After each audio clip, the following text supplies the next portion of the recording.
Okay, so here's a professional somehow BSR McDonald's 2260 AG. It's a funny turntable that belongs to Ted.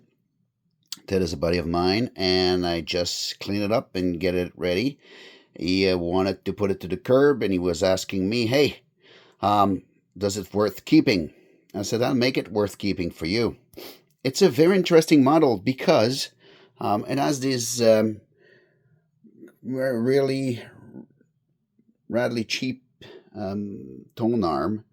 It's not the square one that they had in different models on other professional models. It's using this a spring system as a counterweight. So as you turn that screw on, it moves to the plus and minuses. And minus means less weight, plus means more weight. And what you're doing inside, I'll show it to you quickly. It moves the spring, and it just pulls on the spring. So it's a spring-loaded type of counterweight mechanism. This is a tiny counterweight that you can take it out. And this is probably just to help the spring. It has an anti-skating with very, focus please, with very little adjustment, which is also another spring-loaded mechanism, but they always are most of the time. Here's the button to adjust the size of your record, 7-inch, 10-inch, 12-inch. And here are the speed, 33, 45, 78, which is most common. I changed the head on it to go with the 3600 Audio Technica needle, very available everywhere. Amazon, eBay, quick delivery. And what's different from this turntable, if you guys know the BSR McDonald's, what's very different is there's not the arm over here. They usually have that swing arm that has two functions. It usually helps the record to stay stable, not to wobble, and it also, as it drops, it tells the mechanism there's no more record, which means after it plays the last one, after the arm are fully dropped, it comes back into his rest place. And this one is using a different mechanism, which usually you see on turntables such as the name is escaping me, Miracord. Yeah, Miracord turntables. And this is self-containing, self-sustaining, self-holding. Yeah, I'm gonna finish by saying it right. So that's a record, one of my test record. So if you put it on the record, on the spindle, it holds like this, and as you crank up the mechanism and it squeeze it out, drop the top record. It's a very that's one of my favorite mechanism on these. I'm not a big fan of the swing arm. On the professional one, you can actually take the swing arm, move it past the post, and put it at the back if you want to use them into manual mode. It also have the lift arm, but typical BSR McDonald's record player, it has no damper, so you put it up, and then see at what speed it goes down. Toop, toop. So what's important is when you the little swing arm is long enough, so you just have to go slowly. No damper mechanism, no damping mechanism on this model. So here's what I'm gonna do. Professional, who can call it professional? Already taking the C-clamp clip out.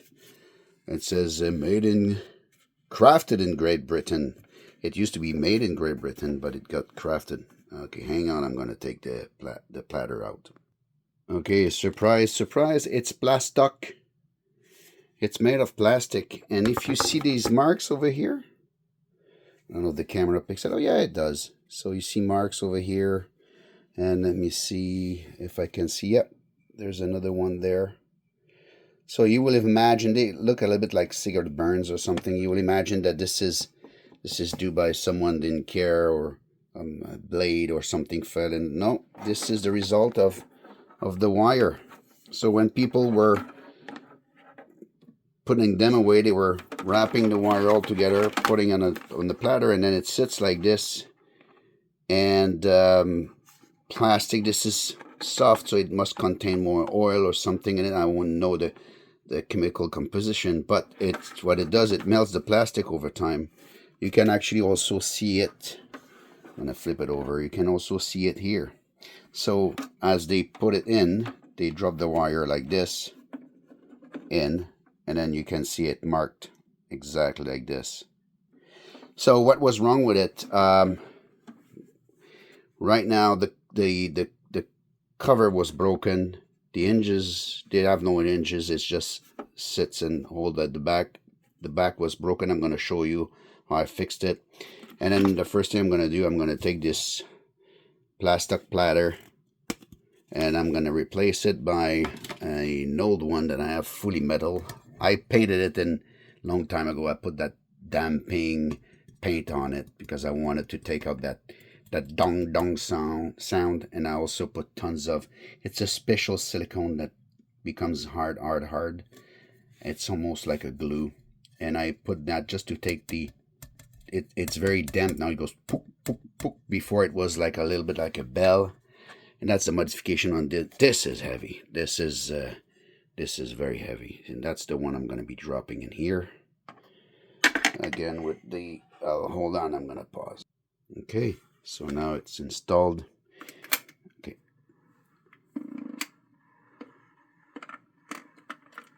Perfect. See, now it's going to spin forever because it has so much inertia in it. I'm going to put the C-clamp. It's not a C-clamp, it's a little snap pin back in. Okay, it's in. And also, these ones always have that small rubber mat. And what happened is this cast aluminum obviously doesn't shrink, and the rubber over time shrunk, and then it makes all sorts of bubble. So I bought online a carpet. It's very, very thick, very rubbery, and I just gonna push it right in the middle. Ta-da! That's all I'm gonna do, and it will be ready. It's gonna be ready to play. And yeah, that's it for the record player, and I will show you in a minute what I did with the cover. You know, sometimes you do things and you're like, it didn't turn very good, it turned just okay. But with this one I was very happy. So the broken hinges was at the back. I'm gonna turn it over, and it was behind this. So what I did is I put a piece of, it's like a little, I use that to actually fix the cover of these platter.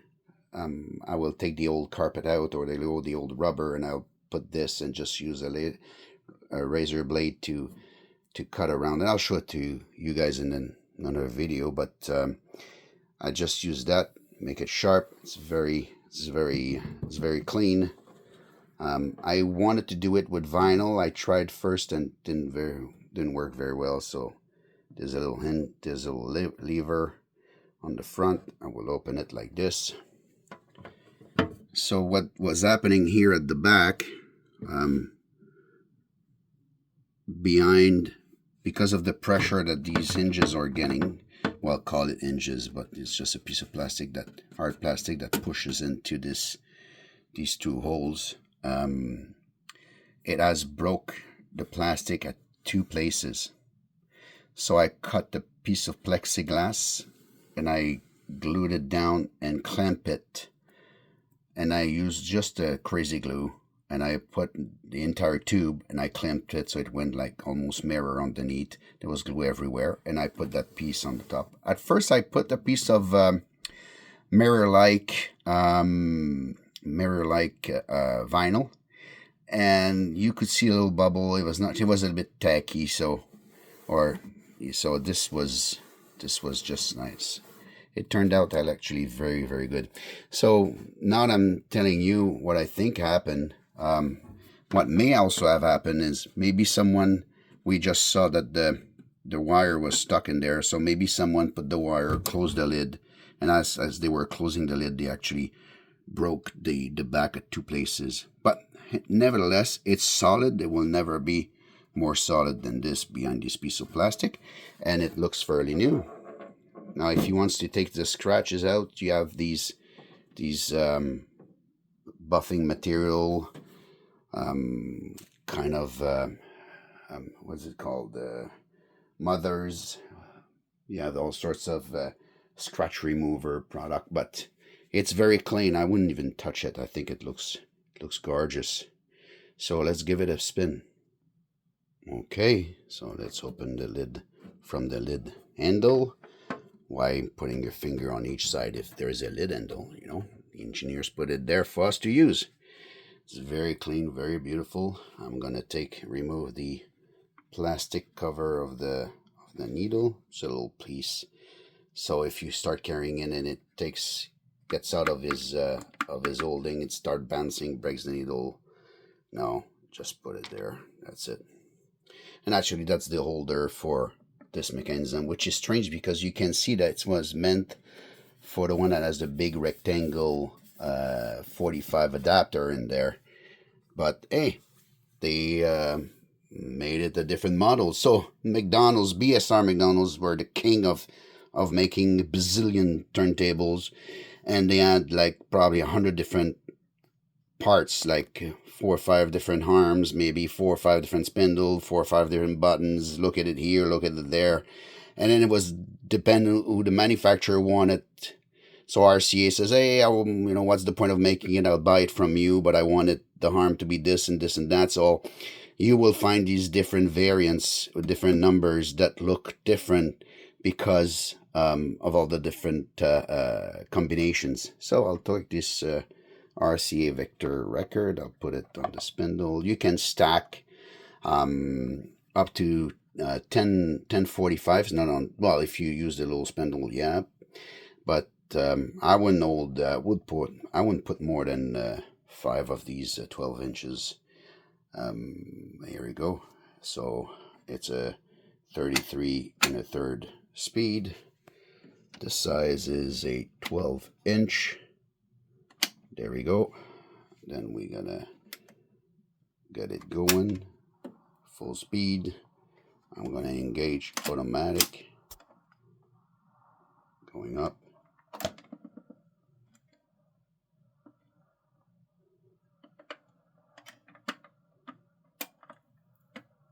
That's it. And it's playing. I can hear the needle scratching. Now, when it comes to weight, I had these 3600. That particular cartridge with that particular needle is anywhere between 2.5 to 3.5, or so I put it at 2.5. These mechanism are, there's an anti-skating fine at one point in time as the arm swings in. There's a pin that needs to be pushed to see that it has reached the end of the record. And if you make the arm too light, it might not get enough traction to actually push the pin. I'm going to bring the arm up. I'm going to move the arm till the end. I'm going to slowly drop it because I just said there was no damper on it. And then we'll see.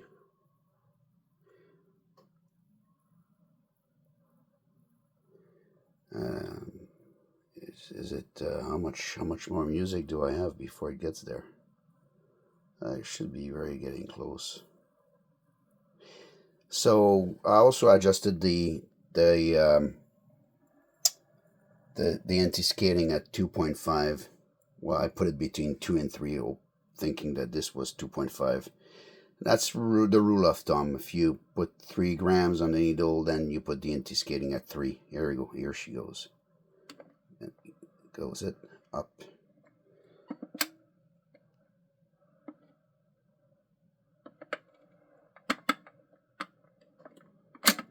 There we go. So the mechanism is very simple. What it does, it's holding the record. So it knows it doesn't have another record. How? Because when there's a record that sits on the top of this, which means there's another one ready to fall down, it holds the pin, and holding the pin mechanism create restrictions or create tension, and then the underneath, the mechanism knows that there's still a record. So if I go start, you will see I will engage the mechanism, and then it will be looking for a record. So you see them coming out, and then it will come back out. That's it. So if there is I'm gonna put it at the end. If there will be a record holding the pin, then it will know that there's another record. So to give an example of that, I will use the same record. Oh, the carpet is as big as putting it up. Okay. And as soon as I will bring the needle till the end, mechanism engage,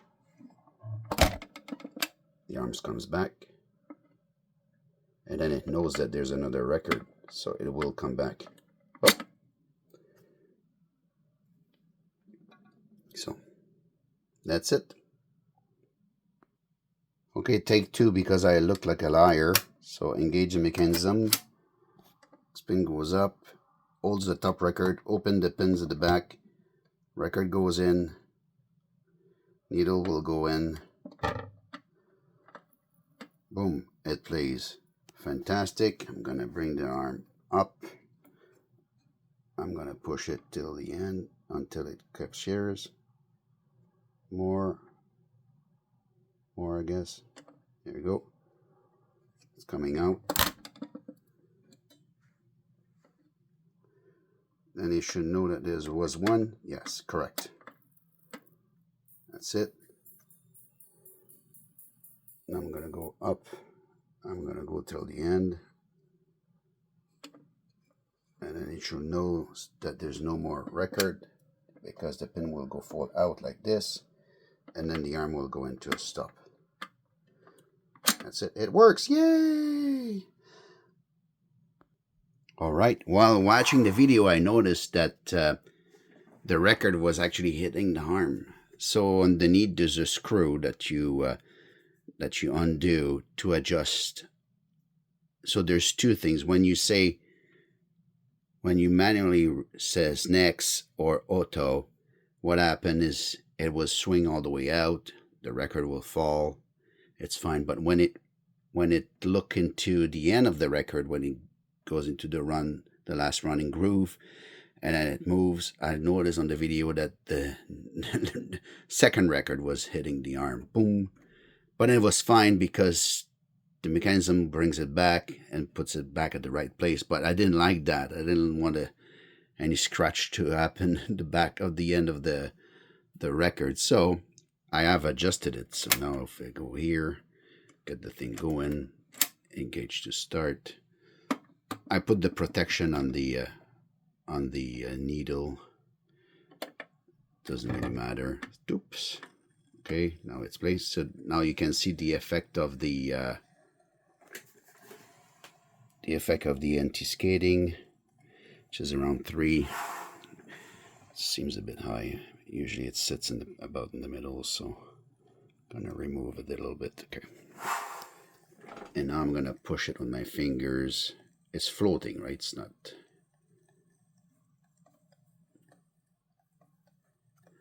A little bit more, I guess. There we go. Perfect. Amazing. It's not hitting anymore, the arm. It was a bit funny. Doop. Doop. Fantastico. All right, Ted, you have an amazing record player. It's going to give you another 20 years of fun. And because it's a BSR and they sold millions of these record players, that's tons of parts everywhere. Enjoy it. Another record player brought back to life.